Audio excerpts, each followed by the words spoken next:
Hello friends, मेरे YouTube channel पर आप सभी का बहुत बहुत स्वागत है। मैं हूं डॉक्टर MP शर्मा। एंजाइम की सीरीज का ये दूसरा वीडियो है। पार्ट फर्स्ट में अपन ने समझा है एंजाइम की सामान्य संरचना और उनकी सामान्य विशेषताएं।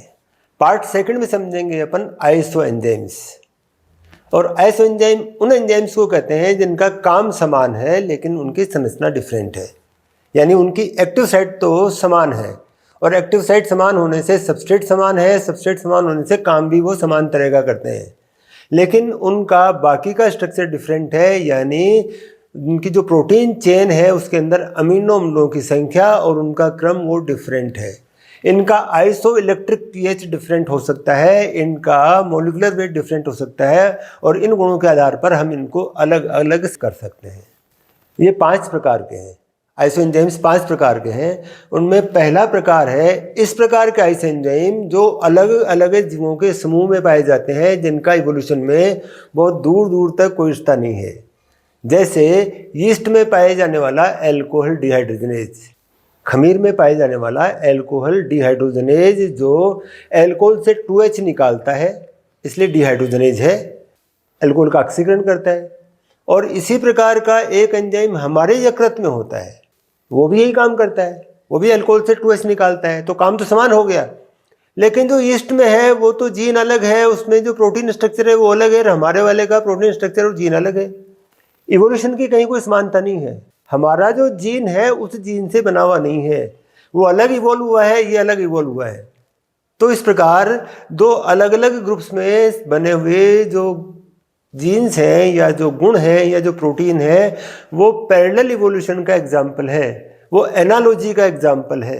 एनालॉजी यानी जिनका काम समान है लेकिन जिनकी संरचना डिफरेंट है, ये एनालॉजी कहलाती है। और ये एक प्रकार के आइसो एंजाइम। दूसरे प्रकार के वो आइसो एंजाइम जो एक ही जीव में, जीव एक ही अब की बार, जैसे हमारे में खुद में, और हमारे में एक एंजाइम एसिड फॉस्फेटेज नाम है उसका, जो अम्लीय माध्यम में फॉस्फेट को हटाता है। वो एसिड फॉस्फेटेज RBC में भी है, हमारे प्रोस्टेट ग्रंथि में भी है। तो काम तो वही है लेकिन स्थान अलग अलग है और उनकी संरचना भी अलग है, उनका मोलिकुलर स्ट्रक्चर अलग है, उनका जो प्राइमरी स्ट्रक्चर एंजाइम्स का वो अलग अलग है, लेकिन काम समान है क्योंकि समान तरह की एक्टिव साइट है। तो एक ही जीव में अलग अलग ऊतकों में पाए जाने वाले आइसो एंजाइम इस श्रेणी के हैं।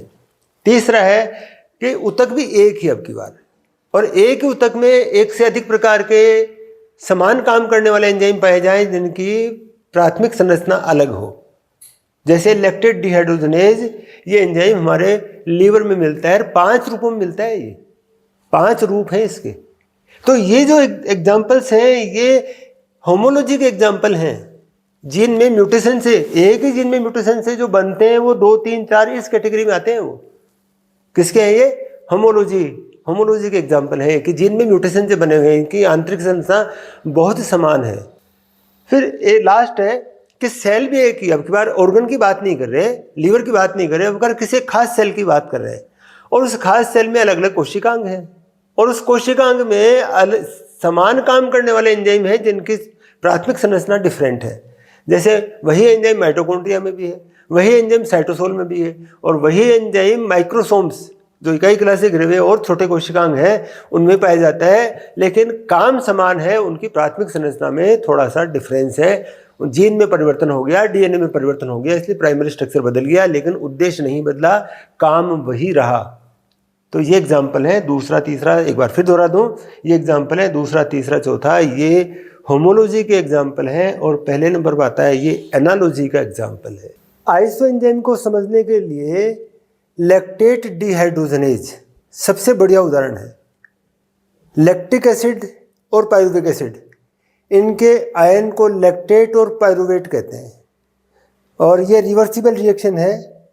पायरुवेट को लैक्टेट में बदलना, लैक्टेट को पायरुवेट में बदलना, ये 2H का आदान प्रदान करते हैं। ये एंजाइम है लैक्टेट डिहाइड्रोजनेज, और ये 5 रूपों में मिलता है। ये LDH1, 2, 3, 4, 5 5 रूपों में मिलता है।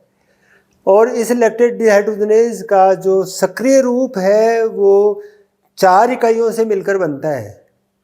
4 तृतीयक संरचना की इकाइयां मिलकर चतुर्थक संरचना बनाती हैं तब लैक्टेट डिहाइड्रोजनेज बनता है।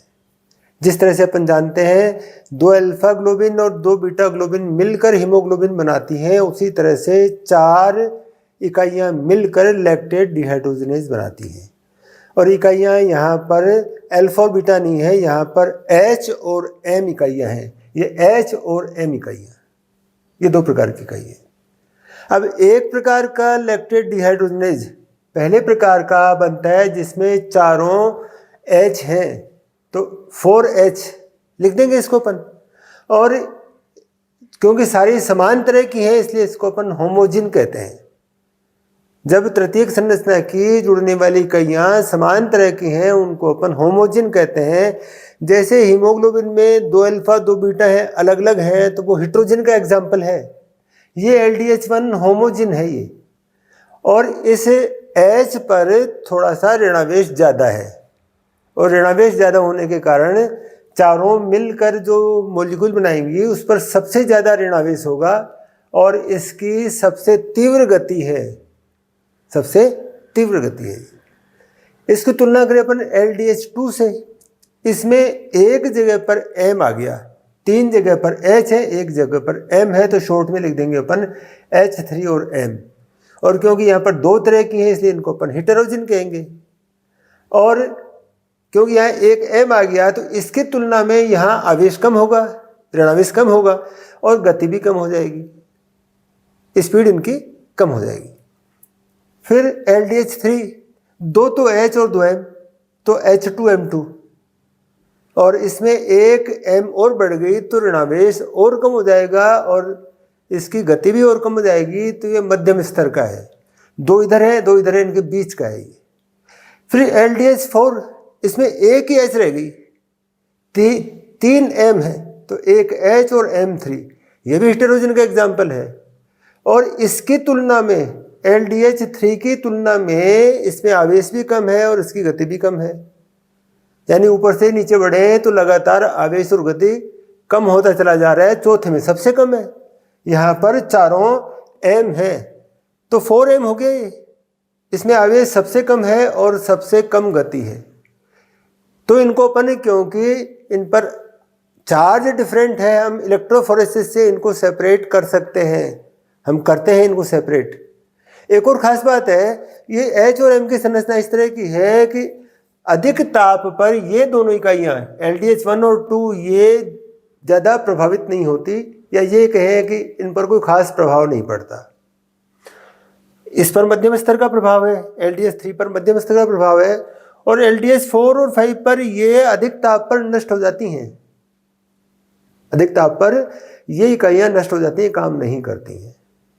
तो इस प्रकार प्राथमिक संरचना H और M की थोड़ी थोड़ी डिफरेंट है, और फिर इनके जुड़ने से ये 5 प्रकार के लैक्टेट डिहाइड्रोजनेज एंजाइम बनते हैं जो ये क्रिया करवाते हैं। और इस प्रकार अपन समझ सकते हैं आइसो एंजाइम के सारे गुणों को इस उदाहरण से। अब अपन पार्ट 3 में पढ़ेंगे नोमेनक्लेचर और क्लासिफिकेशन एंजाइम्स का एंजाइम कमीशन के अनुसार 4 डिजिट वाला।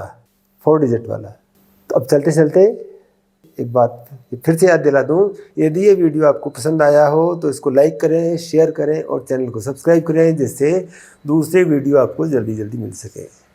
तो चलिए मिलते हैं पार्ट 3 में, तब तक के लिए बाय।